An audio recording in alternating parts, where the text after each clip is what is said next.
Hello friends, welcome to our channel. Today I am going to explain some important insurance terms and concepts. First one is out-of-pocket expenses. The terms out-of-pocket cost or cost sharing refer to the portion of your medical expenses you are responsible for paying when you actually receive healthcare. The monthly premium you pay for care is separate from these costs. Second one is annual deductible. It is the amount you pay each plan year before the insurance company starts paying its share of the cost. If the deductible is $2,000, then you would responsible for paying the first $2,000 in a health care you receive each year, after which the insurance company would start paying its share. Third one is co-payment or copay. The copay is a fixed upfront amount you pay each time you receive care when that care is subject to a copay. For example, a copay of $30 might be applicable for a doctor visit, after which the insurance company picks up the rest. Plans with higher premiums generally have lower copays and vice versa.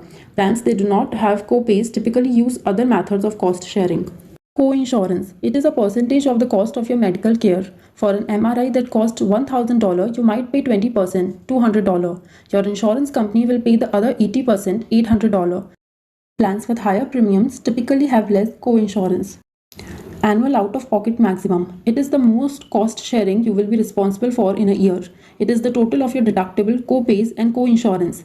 Once you hit this limit, the insurance company will pick up 100% of your covered cost for the remainder of the plan year. Most enrollees never reach the out-of-pocket limit, but it can happen if a lot of costly treatment for a serious accident or illness is needed. Plans with higher premiums generally have lower out-of-pocket limits. What it means to be a covered benefit. The terms covered benefit and covered are used regularly in the insurance industry but can be confusing. A covered benefit generally refers to a health service that is included under the premium for a given health insurance policy that is paid by or on behalf of the enrolled patient.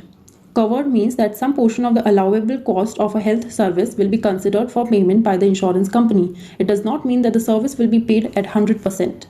For example, in a plan under which urgent care is covered, a copay might apply. The copay of an out-of-pocket expense for the patient. If the copay is $100, the patient has to pay this amount, and then the insurance plan covers the rest of the allowed cost for the urgent care service. In some instances, an insurance company might not pay anything toward a covered benefit. For example, if a patient has not yet met an annual deductible of $1,000 and the cost of the covered health service provided is $400, the patient will need to pay the $400. What makes this service covered is that the cost counts toward the annual deductible, so only $600 would remain to be paid by the patient for future services before the insurance company starts to pay its share. Thank you for watching. If you like this video, subscribe to our channel.